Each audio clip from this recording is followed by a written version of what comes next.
escuchar algo más de Néstor. A ver si lo tenemos por ahí. Sí, lo tenemos por ahí. Estuvimos escuchando algo al principio, pero bueno, ahora acá lo tenemos. Formo parte de una generación diezmada, castigada con dolorosas ausencias. Me sumé a las luchas políticas creyendo en valores y convicciones a las que no pienso dejar en la puerta de entrada de la Casa Rosada.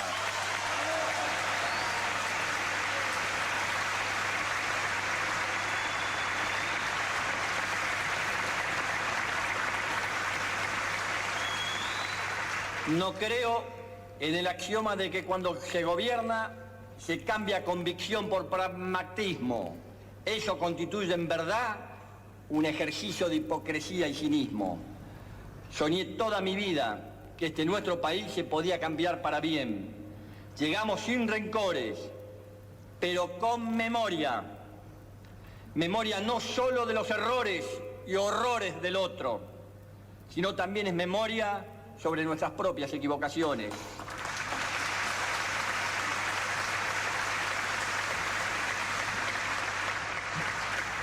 Memoria sin rencor, que es aprendizaje político, balance histórico y desafío actual de gestión. Con la ayuda de Dios, seguramente se podrá iniciar un nuevo tiempo que nos encuentre codo a codo en la lucha por lograr el progreso y la inclusión social, poniéndole una bisagra a la historia. Con mis verdades relativas, en las que creo profundamente, pero que sé se deben integrar con las de ustedes para producir frutos genuinos, espero la ayuda de vuestro aporte. No he pedido ni solicitaré cheques en blanco. Vengo en cambio a proponerles un sueño, reconstruir nuestra propia identidad como pueblo y como nación. Vengo a proponerles un sueño, que es la construcción de la verdad y la justicia. Vengo a proponerles un sueño, que es el de volver a tener una Argentina con todos y para todos. Les vengo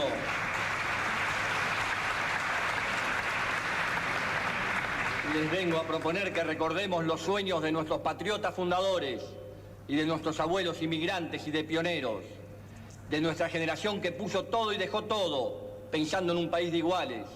Pero yo sé y estoy convencido que en esta simbiosis histórica vamos a encontrar el país que nos merecemos los argentinos. Vengo a proponerles un sueño. Quiero una Argentina unida, quiero una Argentina normal, quiero que seamos un país serio, pero además quiero un país más justo. Anhelo que por estos caminos se levante a la faz de la tierra una nueva y gloriosa nación, la nuestra. Muchas gracias. ¡Viva la patria!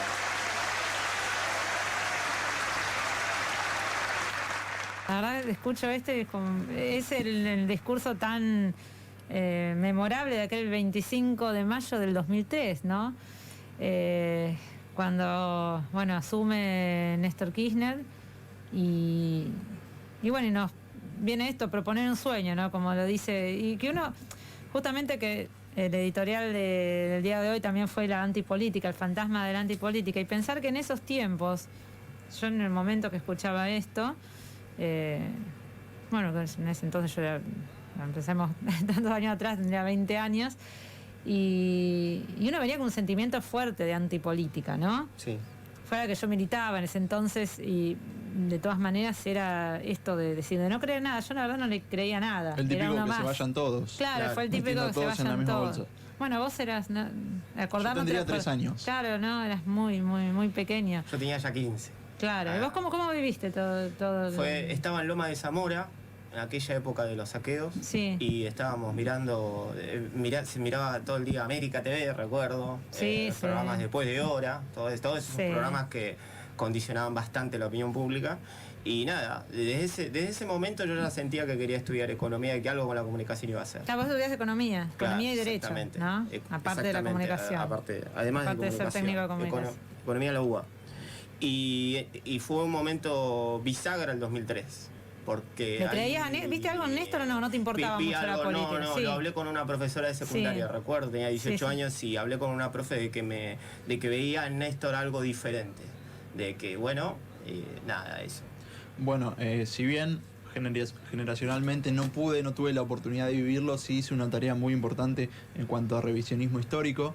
Y hoy que hablábamos del valor de la palabra, creo que a este país le vendría muy bien un orador como lo era Néstor. Y este tipo de discursos o lo mismo los gestos, sin entrar en la política, lo mismo los gestos, el día que lee el poema de Quisiera que me recuerden, son oradores que comunican de una forma distinta, que le llegan a la persona por otro lado más allá de su labor política. Y se ha perdido muchísimo, se ha perdido muchísimo el valor de la palabra, se ha perdido muchísimo el valor de la lectura, por una cuestión de que los tiempos de ahora también son más urgentes.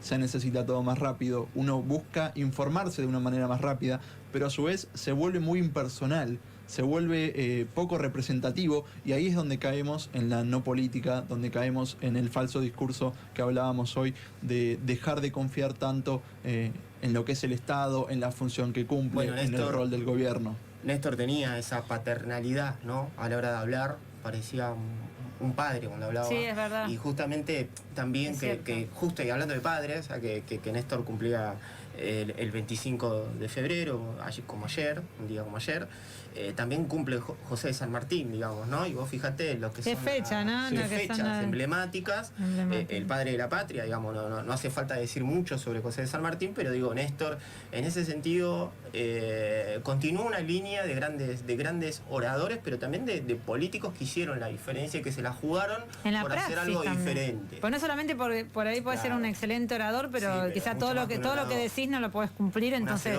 Imaginémonos que este maravilloso discurso de Néstor Kirchner, si no se hubiera hecho nada, hubiera sido uno más. Como también teníamos... El otro día escuchaba de Bonafini y decía, yo no le creía, yo lo escuchaba y que este es uno más este viene con Dualde, uno más de Dualde, como Totalmente. Que no sabíamos en ese entonces la transformación que se podía llegar a hacer en el país y qué se iba a significar Néstor en nuestra vida. Ese discurso hubiera quedado quizá olvidado, en el olvido, si realmente, o en el cajón de las promesas incumplidas. Sin embargo, lo que él propone en ese entonces fue el decálogo de una construcción de una patria libre, justa y soberana. Quedaron un montón de cosas para hacer. Sí. Un montón de cosas. Hay, como bien decía al principio del programa, hablamos con el economista, con Gustavo Giacomo, el tema de cambiar el proyecto de país, ¿no? Del proyecto productivo, ¿no? La base productiva. Eso todavía falta, porque bueno, venimos con un proceso muy grande de desindustrialización del año 76, ¿no? De destruir nuestra industria nacional, que bueno, que quizá quedó, que se tendría que haber profundizado más, pero bueno, fue otra manera de entender la política, de entender el Estado, y vemos que eso está faltando ahora. Eso hoy en día está faltando. Yo lo que te quería preguntar, Mate, que vos sos de otra generación, quizás vos estás muy formado, o sea, la verdad que te escuché, maravilloso el conocimiento que tenés sobre política internacional, estás formado, estás posicionado en política, pero por ahí... No todos. ¿Y cómo ves que por ahí tus amigos, tus compañeros, gente de tu edad, tu generación, ven a la política? Y si realmente es tan así que por ahí se sienten interpelados por pensadores, no sé, políticos como Milei, como Esper, si realmente eso sucede o no, o es algo más de fogoneo mediático, ¿no? Bueno, considero, y algo en lo que me encontraba en tu palabra, Gaby, cuando vos dijiste que a tus 15 años asumía Néstor y sentías como cierto, este tipo es diferente. Bueno, en el 2019, cuando se presenta el spot que finalmente Cristina anuncia que el presidente que va con su fórmula es Alberto, me dio la sensación de esperanza.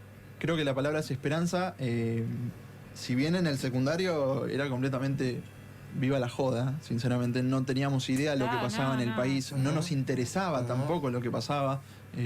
Los que iban a votar, que fueron los primeros que agarró esto de los 16 años que poder ir a votar. Opcional, sí, el voto opcional de los menores. Iban completamente a votar lo que le decían sus padres. No había un interés de formación, de decir, bueno, tengo ganas de saber quiénes son los candidatos. Había algunos pocos, algunos distintos, pero en su mayoría, el gran auge de mis compañeros votaban respondiendo a los intereses que había en su casa. De la familia, claro. Cuando llegamos al momento en el que nos damos cuenta de lo mal que iba a venir al país, tomar una deuda tan importante como es la del Fondo Monetario Internacional, empezamos a replantearnos un montón de cosas sobre el gobierno, sobre la economía, sobre cómo nos afectaba a nosotros, porque también muchos empezaron a trabajar y se empezaron a dar cuenta que con la plata que cobraban no les alcanzaba para absolutamente nada. El tema laboral. Hoy por hoy tengo amigos que están buscando alquileres y no pueden pagarlo. tienen Eso... 2 o 3 trabajos, no se quieren meter en política. En mi grupo no se habla tanto de política, pero cuando se habla es como, bueno, sentémonos a hablar de política y olvidémonos de los chistes que corren alrededor. Porque hoy por hoy es mucho más lo que llegamos a la política por los memes, entre comillas, claro, o por chistes internos, que por lo que llegamos por decir, bueno, sentémonos a debatir qué es lo que pasó con esto, qué es lo que pasó con aquello. Lo que sí veo es una incertidumbre muy grande de cara a qué va a pasar en las próximas elecciones. Y lo que también veo, y me parece preocupante, es el nivel bajo que tiene de comunicación este gobierno. Están muy mal asesorados periodísticamente. El otro día, y frente a los incendios de Corrientes, lo veía Alberto decir, no queremos hacer publicidad con esto. Está bien, no hagas publicidad, pero si estás invirtiendo en los incendios que hubo en Corrientes, si estás actuando, dalo a conocer, porque eso también es hacer política. Y no querer hacer publicidad, no querer meterse en lo que es la comunicación, le da los espacios y le abre las puertas a lugares como Milei, a lugares como Expert. Es el corrimiento del Estado de determinados mensajes. Eso es el corrimiento, el no decir.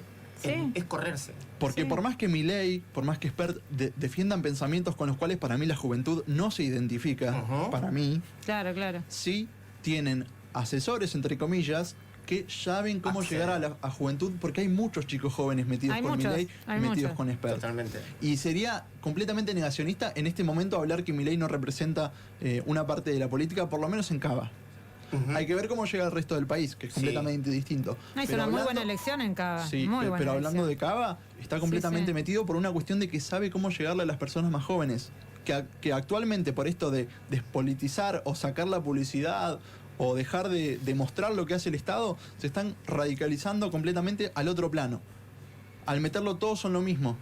Y cuando te entras en todos son lo mismo, se empiezan a disparar radicales como lo es, no radicales de UCR, radicalismo de pensamiento. Claro, los extremos. Exactamente. Y uno de los extremos, y para mí uno de los más peligrosos, es Javier Milei por hoy. Qué interesante esto, porque a veces uno habla de la juventud, pero bueno, hay que hablar con ellos. O sea, nosotros no podemos hacer un análisis, yo no puedo hacer un análisis de por qué la juventud piensa así, sino uno no habla directamente y no ve los problemas que están teniendo. Hoy en día los chicos, como dice él, el problema de qué quiere hacer uno cuando sale del colegio, qué quiere hacer, trabajar, estudiar o trabajar o las dos cosas a la vez. Si vas a buscar trabajo, los trabajos que hay son precarizados, no te alcanzan para nada, tenés que trabajar prácticamente gratis, es un problema. Querés independizarte y para alquilar te piden cifras altísimas, garantías que no tenés y está complicado porque realmente es esta sensación de no futuro de lo que hablábamos al principio. Por eso todo tiene que ver, ¿no? Con todo. No future, decían los Sex Pistols. Los Sex Pistols. Bueno, yo en realidad mi editorial cuando lo escribí primero le puse No Future por los Sex Pistols, pero después, bueno, lo transformé a esto del fantasma de la antipolítica, pero sí, justamente esta sensación, bueno, cuando a veces ese tema es de fines de los 70, o sea, Margaret Thatcher, neoliberalismo, es como que... Bueno, ahí en esa época, las bandas punks de esa época habían grupos neonazis, habían grupos, digamos, de mucha radicalización de derecha, y que hoy vuelve, porque, bueno, había una frase de Marx que decía que a veces que la historia primero se repite como tragedia y luego como farsa, ¿no? Claro. Y a veces que hay situaciones en las que nosotros pienso y la juventud piensa y dice esto es una farsa. Y cuando la gente cree que esto es una farsa, ya deja de creer en la política como una herramienta de transformación. Cree que todos los mismos, que están todos comprados, que la verdad, ¿para qué estudiar? ¿Para qué elegir este país? ¿Eso para qué, no? ¿No? El para qué. ¿Para qué vamos a esforzarnos? Total, si no nos sirve. Si queremos dinero y no hay, si queremos un trabajo y no hay, si no, el no future. Les recomiendo... sí, termina. Dale. No, les quería recomendar dos notas que hay en la página. Una de Carlos Balmaceda, que se llama Una colonia de youtubers, y otra de Rosario Mesa, que se llama... Deben tener un nombre bastante fuerte. ¿Lo digo o no lo digo? Yo decilo. Putas Verdes, puede ser, sí. Putas Verdes, y tiene una frase compuesta. Sí, es una frase completa, la vamos a buscar. Sí, porque... De Rosario Mesa, que uno la lee y la verdad que hay que felicitarla porque, a ver, hay algo interesante que no hemos dicho en esta vuelta de febrero, que muchas compañeras del espacio, digamos, digamos del justicialismo, del peronismo, que están escribiendo muy, muy bien. Acá en las que incluyo a Maca, ¿no? Sí. Pero digo... Gracias. Putas verdes o el culto del ordinario. ¿Por qué? Porque, bueno, habla justamente de estos escenarios que se nos presentan como salvaciones en estos momentos.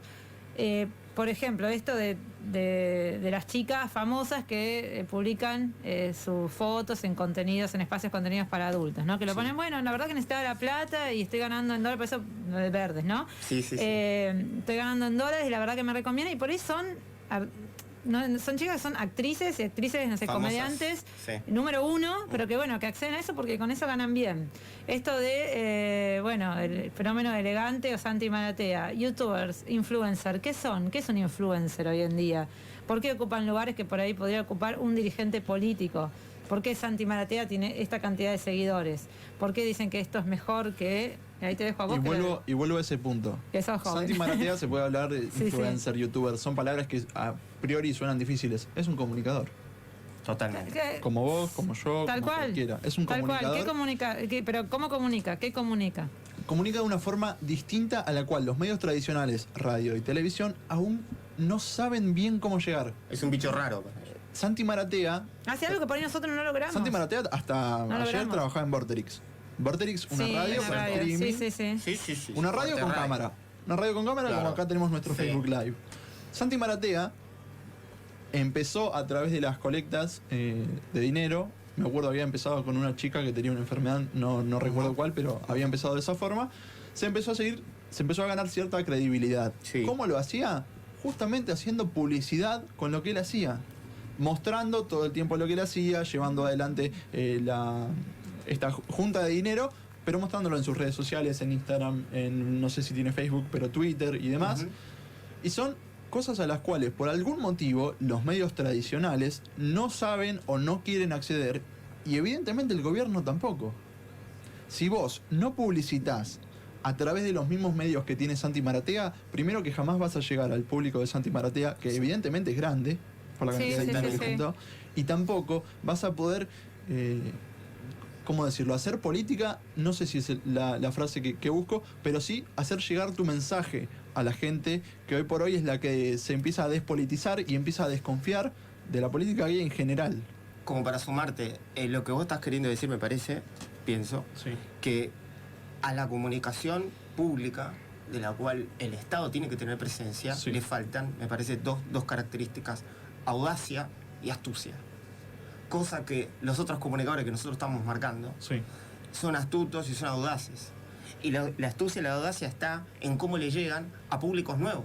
No solamente hablarle a un público que creemos que es tonto y que está en la cocina escuchando. ¿Se acuerdan cuando se inventó Doña la frase Rosa, Doña Rosa, Era Doña subestimar Rosa. al sujeto Sí. que está escuchando. Un sujeto, Un sujeto tonto que repite vacío, como loro. claro, vacío que le podés llenar la cabeza con cualquier cosa. Y no es así, no es cierto eso, no es cierto. Hay que también desmitificar la cuestión de que el sujeto que escucha es un sujeto, o nos mira, es un sujeto pasivo que está totalmente vacío de contenido. No es así, estamos todo el tiempo.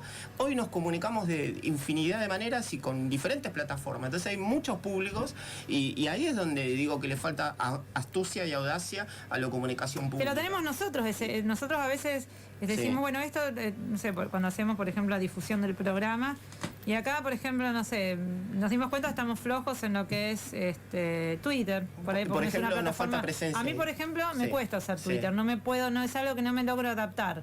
Hay gente que sí. Hay mucha info en Y Twitter. hay mucha info, sí. Toda la declaración, aparte de todas las posiciones, una declaración de un político, esto que leí hoy era de Twitter. Ahí entra de nuevo lo de la urgencia. Sí. Lo de la forma de comunicar es urgente. Ya no hay tiempo para publicar un diario, ya no hay tiempo para Tal escribir cual. una crónica, ya no hay tiempo para salir en una columna de radio si tenés un horario fijo. La urgencia está en Twitter. Es cierto, pero también es cierto que hay públicos que consumen, se sigue consumiendo Sí, libros, se por sigue supuesto. consumiendo crónicas, A la se vez sigue eso es lo que yo consumiendo digo. Por algo videos estamos de- sentados aquí nosotros Es cierto dos. también que hay, claro, es cierto también, bueno, nosotros tenemos un programa de 4 Porque horas. tampoco digamos, lo que yo ¿no? digo, Si no haríamos un programa de 10 minutos. la Tampoco verdad. por lo que yo también estoy pensando, ¿no? Mientras los escucho, Sí. que tampoco por esa necesidad de ser más corto, de ser De más urgente. rápida y adaptarnos también a lo que es nuevo, decir, bueno, de ser vacío de contenido. Porque si entonces, ¿por qué haría una columna literaria si la gente no lee? Claro, la ¿Entendés? adaptación no significa renunciar Claro. a la calidad, digamos. Claro. Lo que sucede es que los tiempos cortos nos exigen otros formatos. Pero lo que digo es, esto es algo interesante. La gente sigue consumiendo cultura y sigue buscando calidad. Y dice, hay estudios de Focus Group que dicen que los adolescentes, un video grande de 30, 40 minutos, en los primeros 10 minutos los adolescentes están ahí. Después de los 10 minutos pasaron a otro video. Bueno, les recomiendo una charla de dos empresarios, los tildo de empresarios, pero son comunicadores. Sí. Es la charla entre Mario Pergolini y Andy Kuznetsov.